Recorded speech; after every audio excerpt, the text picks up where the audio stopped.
कि जब हिंदुस्तान में इस्लाम नहीं आया था, उसके पहले यहाँ पर था, मंदिर थे, हूण आए और से बहुत से लोग आए यहाँ, इसको देश को लूटे, मंदिरों को लूटे। अगर मुसलमान सुरक्षित नहीं है तो कल हम भी सुरक्षित नहीं होंगे, कल सिख भी सुरक्षित नहीं होगा।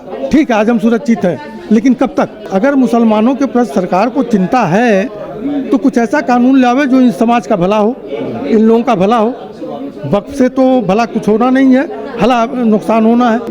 हमें आप कुरान की आयत पढ़ें तो मैं क्या समझूंगा, या मैं संस्कृत में अपने गीता का उपदेश दूं तो आप क्या समझेंगे? वक्फ एक धार्मिक संस्थान है, कोई वो NGO नहीं है। तो धार्मिक संस्थान है तो इसमें हिंदुओं की क्या ज़रूरत है? वो क्या समझेंगे उस चीज़ को? 40 सेक्शन है और करीब करीब हर सेक्शन में अगर इस पर स्टे नहीं मिलता, इसको ख़त्म नहीं किया जा सकता, तो कहीं बा कहीं अध्यादेश लेकर के इस चीज़ को परेशान किया जा सकता है। इसलिए मैं चाहता हूँ कि इसको बिल्कुल रद्द किया जाए।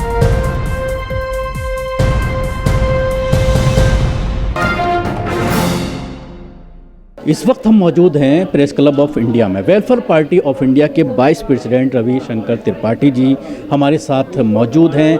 वक्फ अमेंडमेंट बिल या वक्फ लॉ जिसको लागू किया गया है सरकार के ज़रिए, उसको लेकर के आज कॉन्फ्रेंस की गई है वेलफेयर पार्टी ऑफ इंडिया के ज़रिए।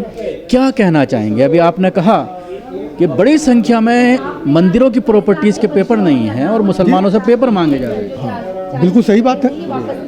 मैं तो सीधे कह रहा हूँ कि जब हिंदुस्तान में इस्लाम नहीं आया था, उसके पहले यहाँ पर था, मंदिर थे, हूण आए और से बहुत से लोग आए यहाँ, इसको देश को लूटे, मंदिरों को लूटे। और यहाँ भी प्रॉपर्टी है उन लोगों के पास। ठीक है, आज उनकी प्रॉपर्टी सेफ है, आज सिखों की प्रॉपर्टी सेफ है, ईसाइयों की प्रॉपर्टी सेफ है, बौद्धिस्टों की प्रॉपर्टी सेफ है। लेकिन जब अब हमारा स्वतंत्रता का अधिकार के धारा में डिस्टर्ब कर दिया गया, 14 को डिस्टर्ब कर दिया गया, तो क्या वो हम सुरक्षित हैं? अगर मुसलमान सुरक्षित नहीं है तो कल हम भी सुरक्षित नहीं होंगे, कल सिख भी सुरक्षित नहीं होगा। ठीक है, आज हम सुरक्षित हैं, लेकिन कब तक? हमारी लड़ाई यहाँ पर है कि कब तक या तो उन धाराओं को बरकरार रखा जाए, और अगर मुसलमानों के प्रति सरकार को चिंता है तो कुछ ऐसा कानून लावे जो इन समाज का भला हो, इन लोगों का भला हो। वक्त से तो भला कुछ होना नहीं है, भला नुकसान होना है।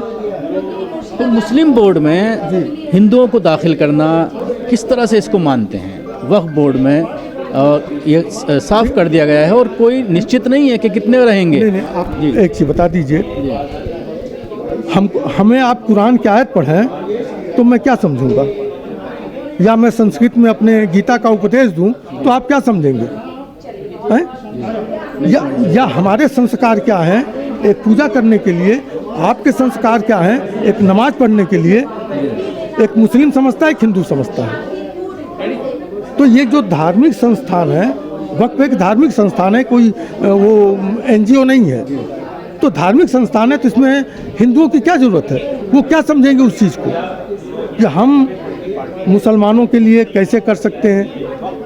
हम यहाँ पर वक्फ ज़मीन अगर कोई मुसलमान करना चाहता है, हम कैसे करा पाएंगे?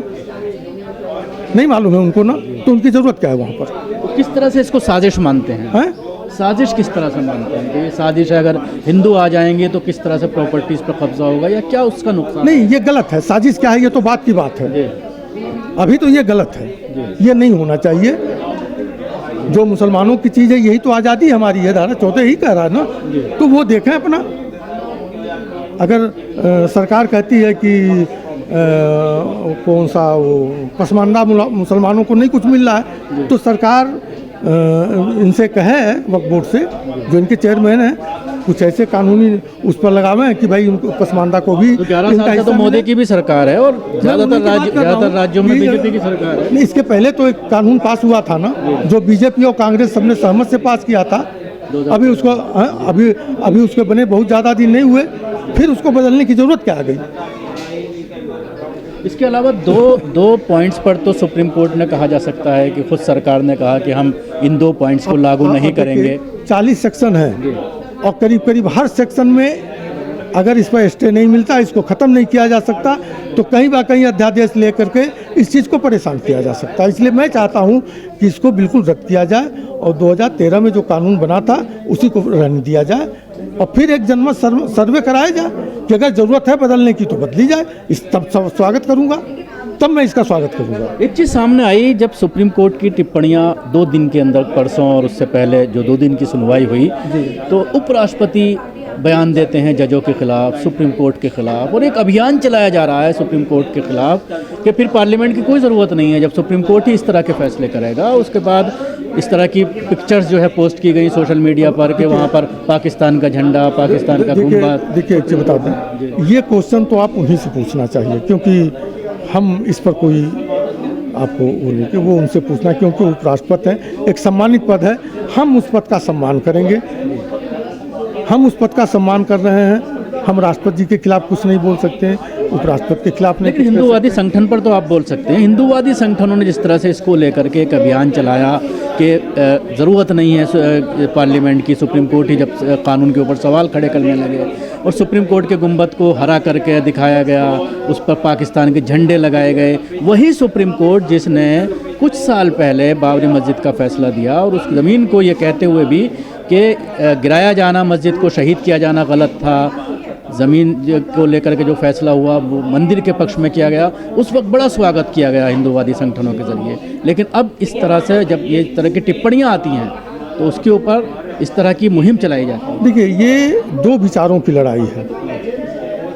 एक सावरकर का, एक तरफ सावरकर का विचार है, एक तरफ अम्बेडकर और गांधी जी का विचार है, और ये विचारों की लड़ाई आज़ादी के बाद से, आज़ादी के पहले ही चालू हो गई थी, आज़ादी के बाद थोड़ा बढ़ती गई, अब बहुत ज़्यादा हो गई, और ये विचारों की लड़ाई है, ये किसी व्यक्ति की लड़ाई नहीं है। एक अपना संविधान लेना चाहता है, अम्बेडकर जी और गांधी जी के संविधान को हटाना चाहता है, और एक पक्ष भी चाहता है कि वो संविधान, अम्बेडकर जी का संविधान बरकरार रहे, और वही पक्ष वक्फ बोर्ड के भी साथ खड़ा है कि जब हिंदुस्तान में इस्लाम नहीं आया था, उसके पहले यहाँ पर था, मंदिर थे, हूण आए और से बहुत से लोग आए यहाँ, इसको देश को लूटे, मंदिरों को लूटे। अगर मुसलमान सुरक्षित नहीं है तो कल हम भी सुरक्षित नहीं होंगे, कल सिख भी सुरक्षित नहीं होगा। ठीक है, आज हम सुरक्षित हैं, लेकिन कब तक? अगर मुसलमानों के प्रति सरकार को चिंता है तो कुछ ऐसा कानून लावे जो इन समाज का भला हो, इन लोगों का भला हो। वक्त से तो भला कुछ होना नहीं है, भला नुकसान होना है। हमें आप कुरान की आयत पढ़ें तो मैं क्या समझूंगा, या मैं संस्कृत में अपने गीता का उपदेश दूं तो आप क्या समझेंगे? वक्फ एक धार्मिक संस्थान है, कोई वो NGO नहीं है।